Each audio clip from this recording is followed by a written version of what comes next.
Right. Welcome our viewers and listeners. My name is Mr. Lonak from Lonak Media.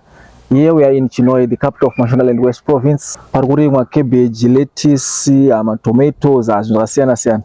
Yeah, and then Madavo. This is urban farming, Okay. right? It's a project that I do to keep myself fit. Okay. Obviously after retiring, and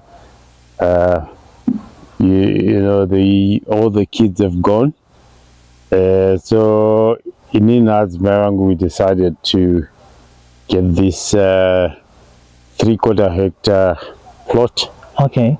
Drilled a borehole, and we do what you may want to actually call market gardening, probably at a scale that allows us to supply the local supermarkets and local vendors. We do a variety of crops, horticultural crops like mainly tomato, beetroot, lettuce, cabbage, a bit of peas in winter, green beans, and the likes. And so it really is something that keeps us going. We then are not idle, and that's it. So when did you start here? I bought this place in 2010.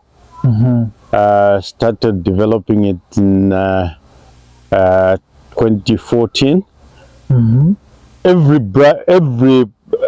tree that you see here, including this hedge, I actually put it up. In 2014. From 2014 onwards, it's a hobby. Okay. So I do say grow 5-10 trees every so often.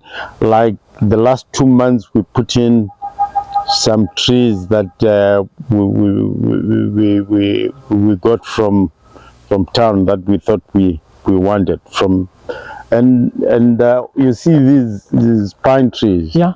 We grew them in 2014. From 2014 to 2024 is 10 years. 10 years. Yeah, 10 years old. Yeah, they're 10 years old. You see from the beginning there. Yeah. Yeah.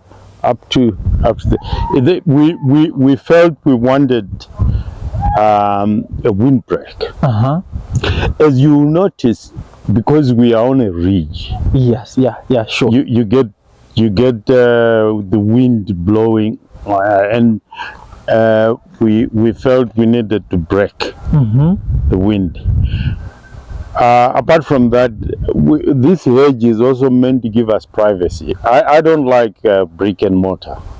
I don't like concrete. Really? Yeah, I like the green. Okay. So that's why I put in this hedge.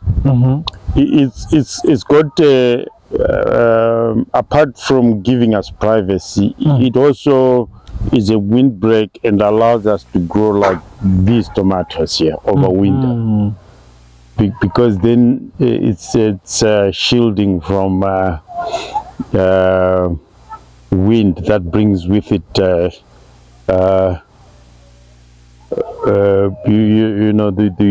cold winter. Yeah. So from your background, do you have a background in farming?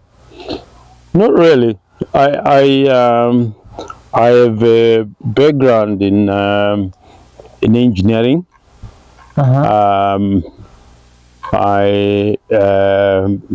But then I also ended up getting interested in tourism. Okay. I've lived in all the resorts that the two main resorts, Vic Falls and Kariba, and Because I've learned a lot of things during my stay in those two places. As a lot of the do-it-yourself or you know, where you just create something that outside the box, and that's precisely what we're doing here. Okay. So what really inspired you? Well, yeah, well, I didn't want to live in. I didn't want to do farming in an area that's in a remote area. Like I told you, I used to have a farm in Mangura. I gave that farm up. I wanted to be, you see, with horticulture, you need to be close to the market. Yeah. That's one main motivation in me looking for a place, you know, closer to town. Because it's closer to the market, you are able to supply your produce fresh, and also you supply your produce in an economical way, in the sense that you're not going to be taking 100 cabbages from Mangura to supply a supermarket. All your money will go into your transport. Yeah, sure. But if you are supplying them from a place like next to where the market is, it's you're not spending a lot of money, so it becomes economical. Yeah, that's one major motivation in me looking. Apart from the fact that I'm now getting to 70, and I don't want to be living in a place where I'm not close to medical facilities, and it's this, and these are some of the considerations that you know, pushed me into looking for a place here. That's my peg where the hedge is starting, and my peg where that knee, all the way up to that to where we were. piece of land that is beyond the house. Yeah. Like I said, it's 7,050 square meters. Okay. Like I was saying the other time, you see, I had the choice to. What was important, I think the first thing I did was to look for water and drill the bore First. Okay. before I embarked on anything, because then it was a critical resource. Yeah. We've just finished this selling this batch of lettuce. You see, when you look at lettuce, you see, lettuce should not be. Haifani kuvava. Okay. Uzizwa ukuthi lettuce inovava zisirizo? It shouldn't. Once it becomes sour, it basically means that it's either it's overgrown. In other words, you must harvest it within a certain period, beyond which it then kwatino tukutumbuka. Yeah. Like you then end up even yakutumbuka like this. And once you're down, yakutanga kuwawa. Okay. Usandozokonza pepe kuti zonzo dzakuwawa. Okay. And also you are supposed to use manure on lettuce. They don't encourage you to use fertilizer in the same way we.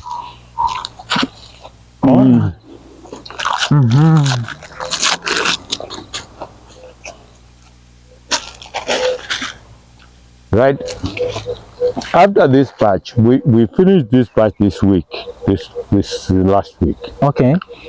What's remaining?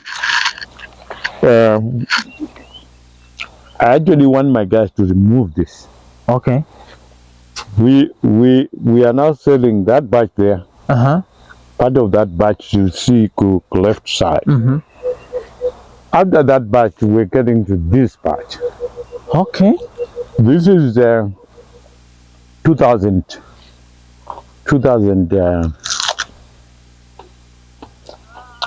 slight over 2000 lettuce.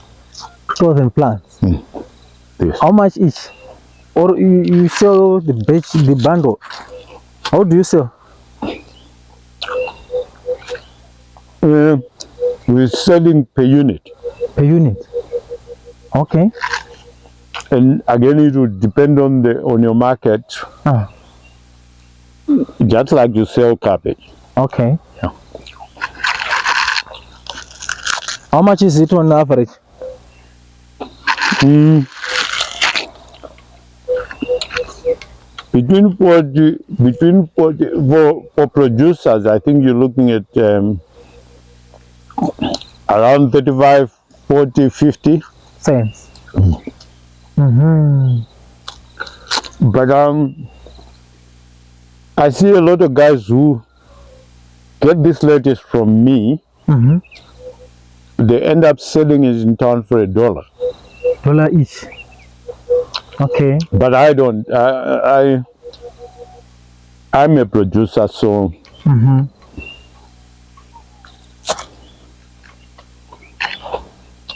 so after this batch, this guy is preparing where we're putting the next batch. Okay. That's what he is preparing. We're going to be putting another 2,000 here. All right.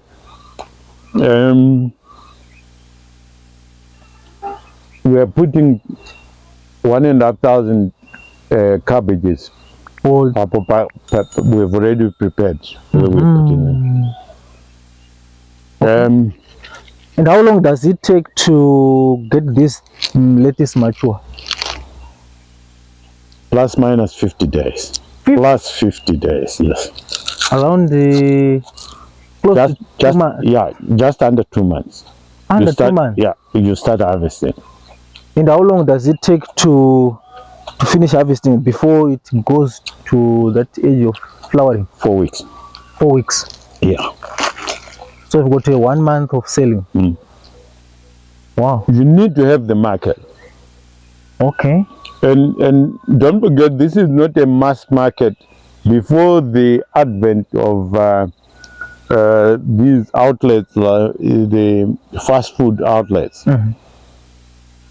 it would have been difficult for us to actually sell such batches because the market was small. But I think in order to be able to sell these within that period, you need to have the market already. Yeah. Okay. We are doing batches. I can't do batches more than this because then I would not have the market to take them within the period that they need to be sold. I see. All right. So where did you get the knowledge to do this project? Like I said to you, I've done so many things in my life. Okay. For your own information, I've actually built a lodge in Victoria Falls. I've been into tourism. You want to think outside the box. Okay. And I think when if you travel, you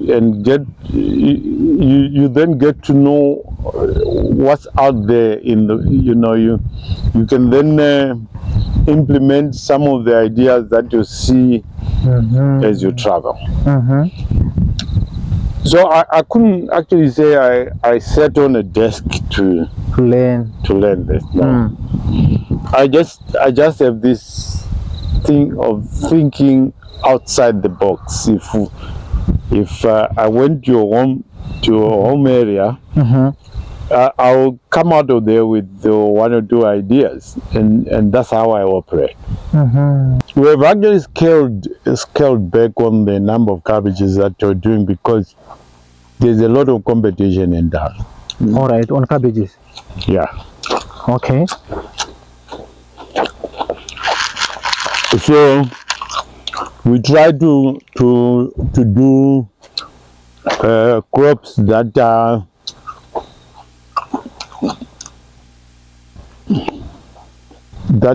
have got a niche market that we would have established. You have got one bowl. Yeah, I've got one bowl, but it's a very good bowl. Okay. I can run it for 24 hours, and it won't decrease the output. So there's a lot of water around. Yeah. 24 hours. Yeah, I can run it for 24 hours non-stop. I will not have a problem. It won't run dry at all. Oh. The proper pig. But, like I said. Okay. So this line will way down. Okay. That's my boundary. The guys will design how this is my driveway. Okay. Because I've got the future plans. My children may not want to do farming here. So the way I've designed it is maybe my children want to put townhouses there. Okay. Which they can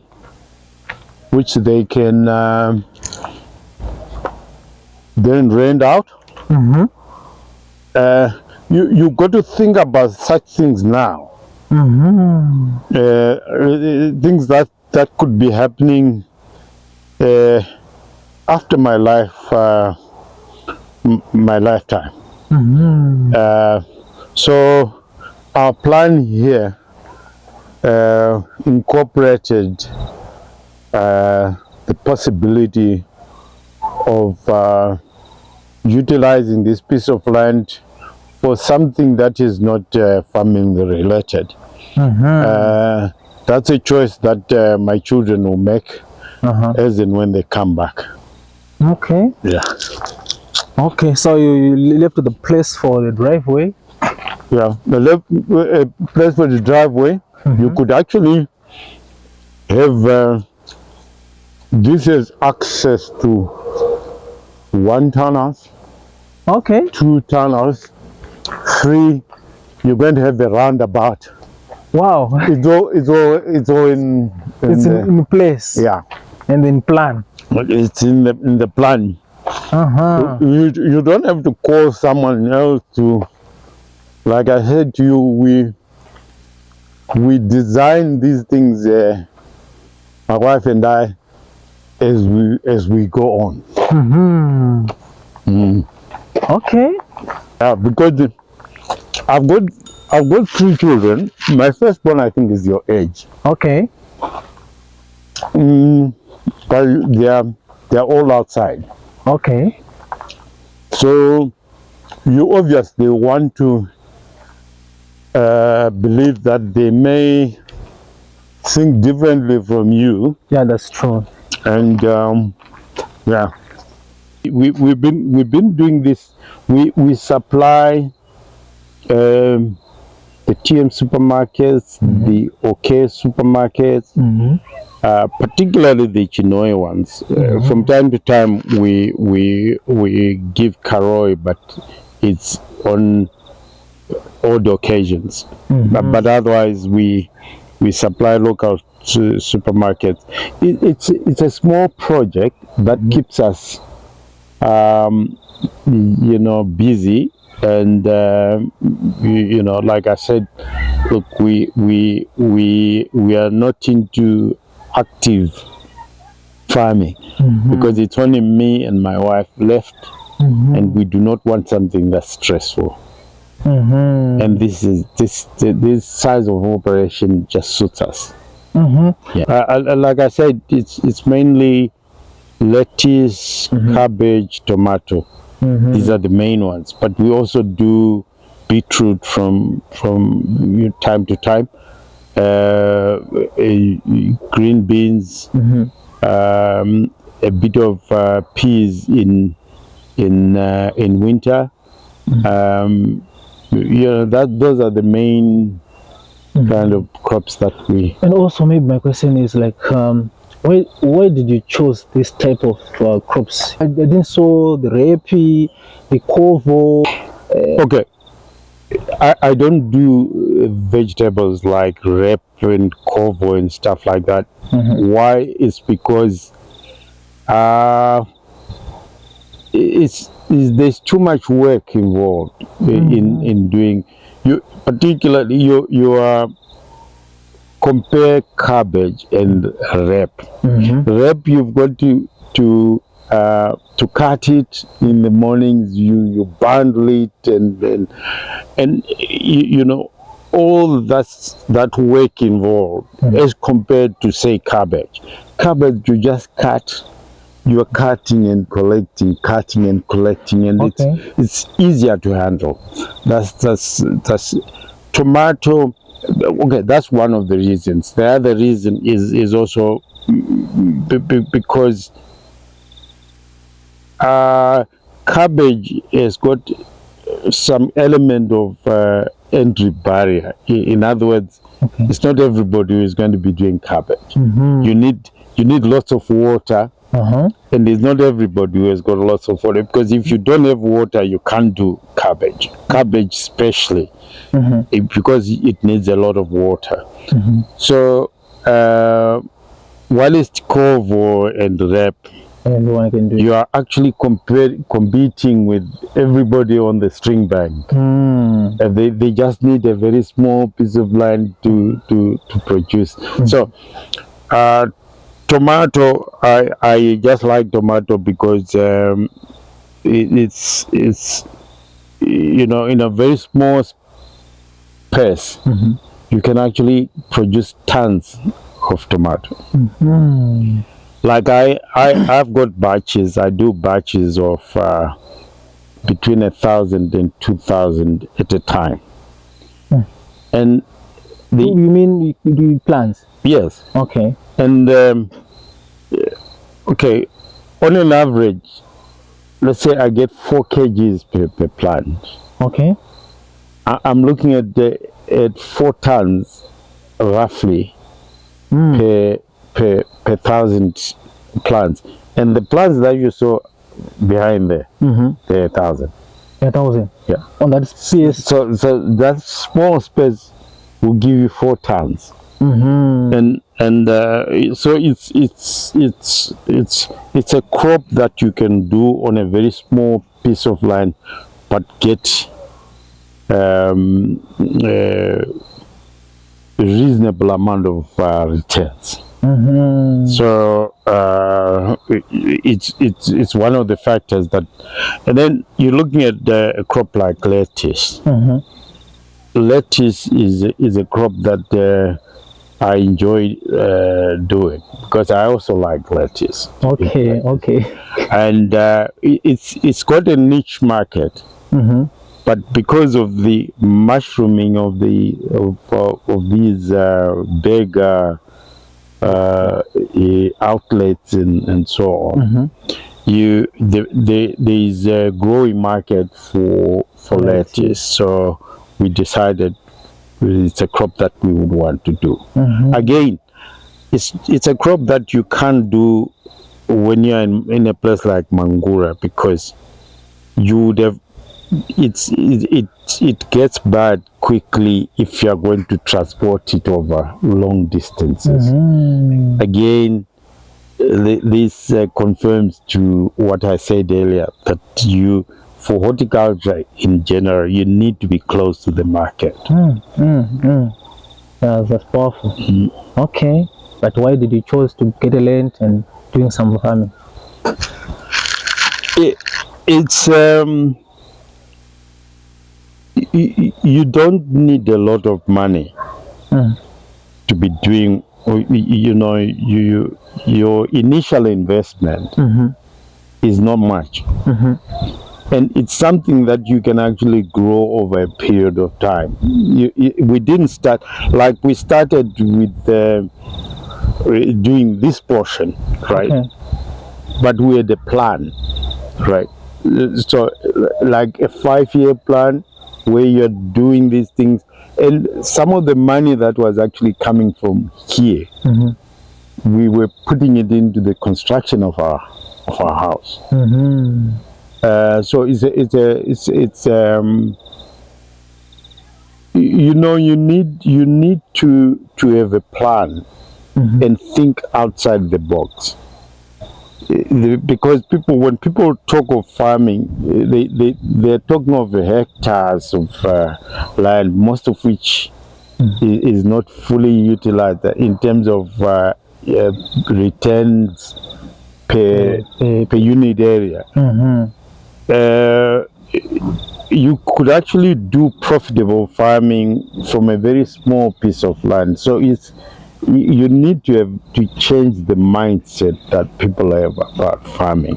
Like I was telling you, if you're going to be doing batches of 1,000, 2,000 tomatoes, and you do 3 batches per year, right, of 2,000, 2,000, 2,000, you're actually looking at what?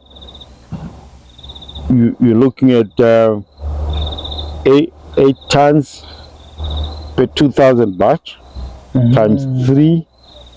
You're looking at 24 tons of.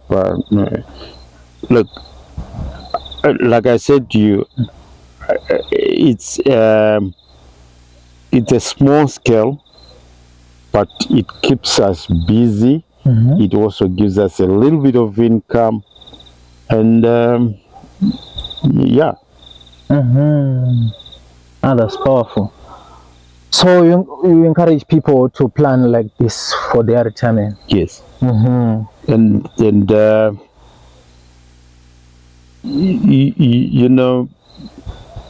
don't rush to live beyond your means. Okay. Plan and grow slowly. Invest in your retirement plan. Invest in it. As you see how I could have chosen, for instance, to probably put a massive house here. All right. I don't want to. I want a house that's just adequate for me, and that can accommodate a visitor when you come. Okay. 2-bedroom house. My wife is not going to struggle to look after that house. Okay. Imagine a situation if I had a 5-bedroom house, because I want to live large. It would be difficult, expensive to maintain. So my advice would be, live within your means, have a plan, and a modest plan that suits your needs, your basic needs. Yeah. Okay. Now that's powerful.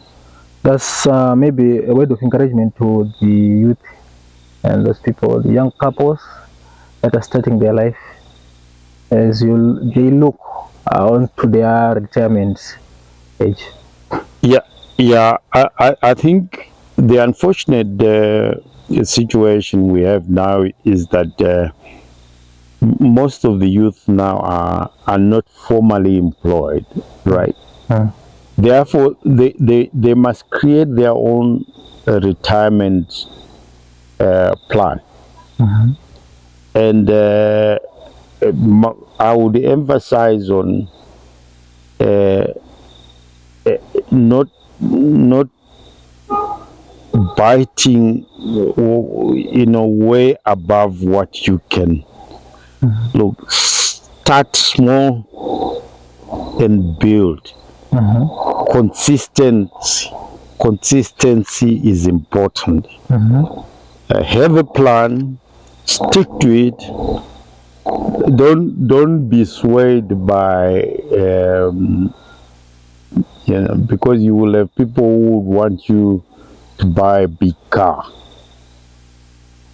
when in fact the resources do not allow you to do that. Live within your means. Ultimately, I think that's what I would encourage the youth to do. Okay. Yeah, mino kana paine mamwe mashoko amunoda kutaurawo, mashoko ekurudziro kwangava kuvanhu vakasiyana, vangava vechidiki, vangava vakuru, tikatarisa neexperience yamunayo mukati meupenyu kana mukati mekuita kwenyu basa. Well, chandingangotaura chinhu chimwe chete chokuti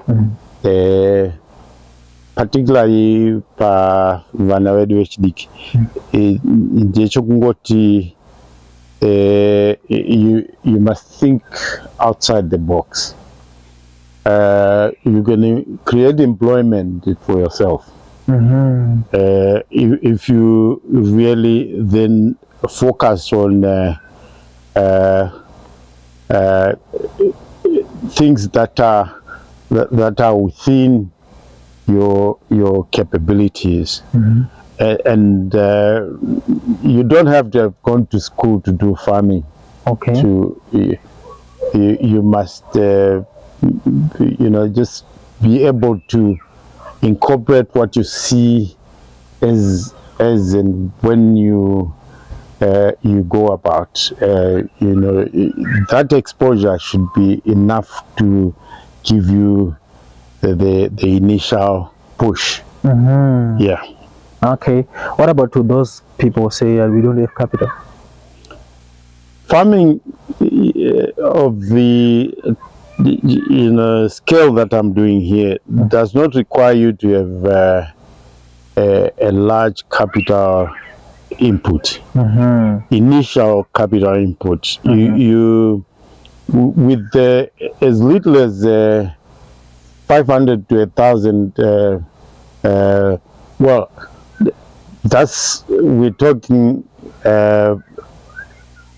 the only major capital input that I did here is the bore. Okay. Well, apart from buying this piece of land, purchasing the piece of land and the bore. Otherwise, the initial working capital is very small. So you can actually build it up as you go. So it's not difficult. All you need is sacrifice 1 or 2 luxuries and drill a bore, and you are on your way. Okay. Yeah. Thank you, Baba. Okay. Ndicho ka chirongwa chenyu chamunounzirwa neLonak Media. Tesangane pa zvirongwa zvinotevera. Thank you so much for watching our videos. Please don't forget to subscribe to our YouTube channel, Lonak Media.